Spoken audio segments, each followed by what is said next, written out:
Athletics wraps up its Think Pink event supporting breast cancer research. And despite the freezing weather this last weekend, some brave souls jumped into Lake Winona to raise money for Winona's Park and Rec Department. Hello and welcome to News 24. I'm Stephen Rydberg. And I'm Olga Zhipikova. A Houston man has been charged for a string of recent fires in Winona.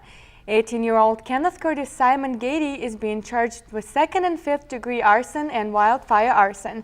Officials say Gady was responsible for a number of fires throughout Winona. All of them were small and were quickly put out. Gady was arrested Monday and made his first court appearance on Tuesday. He remains in custody and is set to appear in court again on February 16th. Rick Santorum created an upset in the GOP race, beating out leaders Mitt Romney and Newt Gingrich.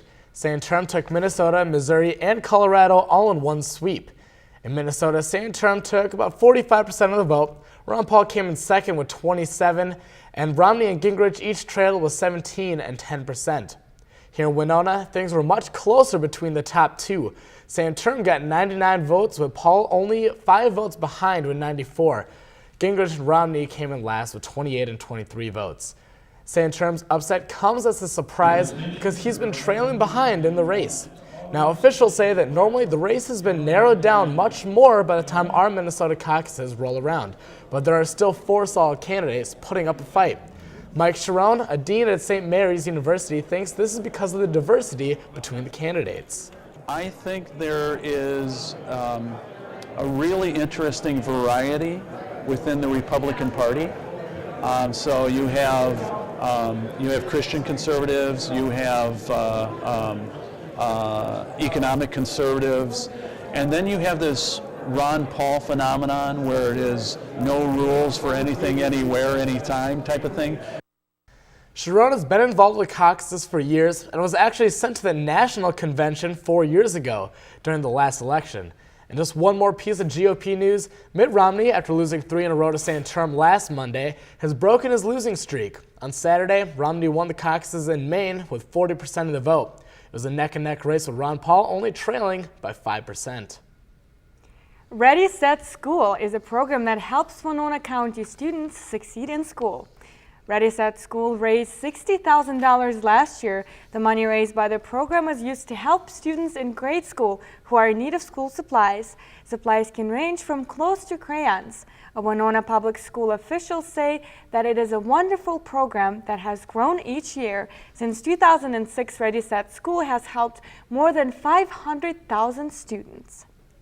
And to raise money for Ready, Set, Schools, 17 local businesses came together at Winona Middle School to compete for the title of Best Chili. Meredith Olsen has more on the story. This year's chili cook-off featured 20 different chilies, hot dogs, and entertainment. The event catered all-you-can-eat chili for $7. Lindsay Posey says she loves going to the event. I've been coming for the last couple of years. Obviously, it's for a really good cause, and me and my friends love chili. The 18th annual Chili Cook-Off is the biggest fundraiser for Ready, Set, School. Winona National Bank sponsored and organized the whole event. Last year, it provided nearly $10,000 to Ready, Set, School. Judy Richter says the money goes straight to the students. I think an important thing to know is all the donations that we receive from this event go directly to help the students. None of these donations go to administrative expenses, so every dollar goes to help the kids. Richter says it's not only a great way to fundraise, but it also embraces community. All sorts of people come, all age groups, and everybody seems to have a good time, and it is a community event, so it's nice to see the community support our kids who need it, but also just to see the community, just to have everybody together. Participants could vote for their favorite chili after sampling them all for People's Choice Award. The final decision for the top 3 chilies in spicy and mild were based on 3 judges per category. Out of 17 businesses competing here at the Chili Cook-Off, Signatures stole first place in the spicy, while Hy-Vee came in first in the mild. I'm Marissa Olsen reporting for News 24. The Chili Cook-Off kicked off the start of the fundraising year for Ready, Set, Schools. Winona National Bank has already donated $2,000 to the cause. Pop star Whitney Houston was found dead over the weekend. Houston was found Saturday afternoon in the Beverly Hilton Hotel in Beverly Hills, California. The cause of death is unknown, but no foul play is expected. She was remembered Sunday at the Grammy Awards in the tribute by singer Jennifer Hudson. Houston was only 48 years old. Republican officials say they will try to overturn President Obama's proposed birth control law. Last week, Obama backed down on a mandate that would have religious-affiliated employers cover birth control in their health insurance plans. Obama then tweaked the rules so employees at those businesses would be offered free birth control coverage from their health insurance carrier, but the employers would not provide or pay for it out of their own pockets. White House officials say birth control costs would not change, but opponents say if drug companies don't stop charging for birth control, the cost would likely get passed on to employers anyways. A special event was held at Winona State this weekend. News 24 Adam Lush has more on the story. The Winona Variety Show took place on Saturday in Thompson Auditorium located at Winona State University. The show consisted of more than 20 performances displaying music, poetry, acting, and other talents. Musicians Jack Bryant and Scott Mizar say why this event is important. It brings people together through talents, and it just involves a lot of the community, from people of different walks of life and stuff. This year, the show was put together by Bruno Bursari, a biology teacher at Winona State University.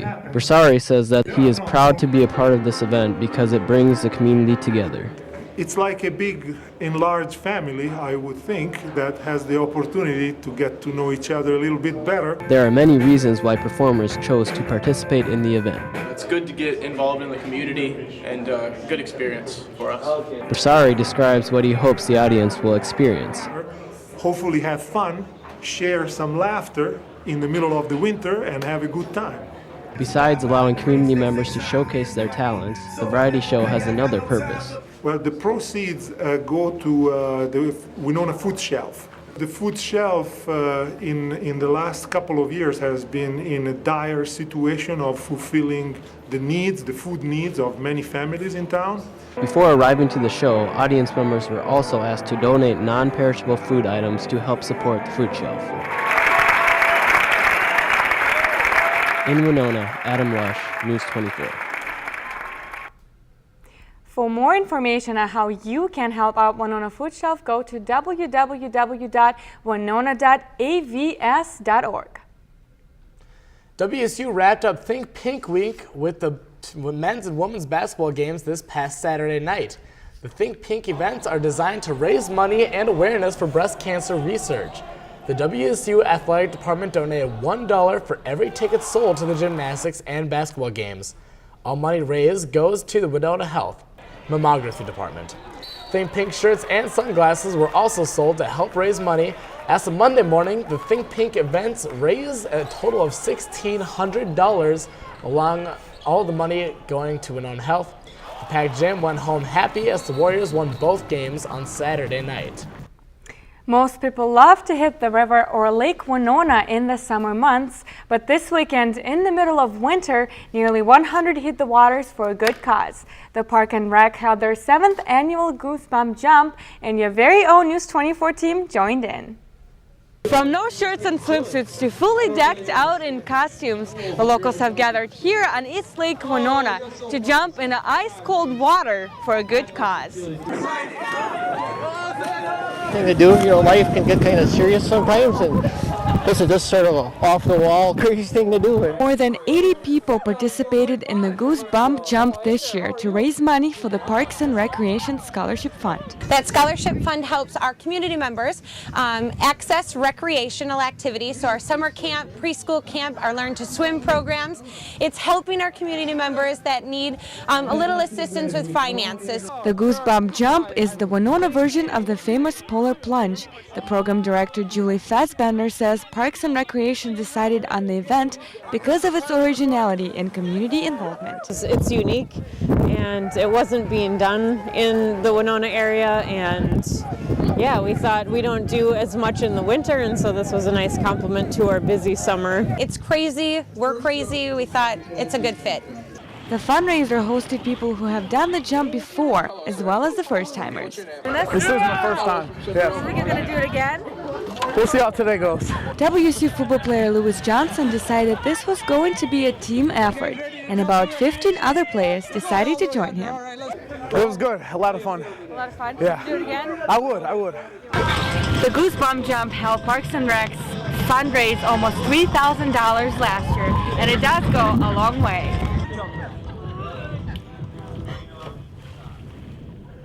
News 24 put up a poll asking you to vote for who you wanted to see jump in the lake. You can catch special video featuring a few News 24 team members taking the plunge on our Facebook page. And clearly from the last clip there, you were one of those voted in. How was the jump? I was. It was very cold, but it's for a good cause, and I'm very proud of our News 24 team, going out there and doing the plunge for a great cause. Well, looks like everybody had a good time, even though it was freezing cold out there. Well, thank you for joining us. For the latest on Winona News, like us on Facebook at facebook.com/WSU News 24. And be sure to check out this week's sports highlights, the weather forecast, and also an interview with Stephanie Women from the Bluffview Montessori Schools online. Have a wonderful week.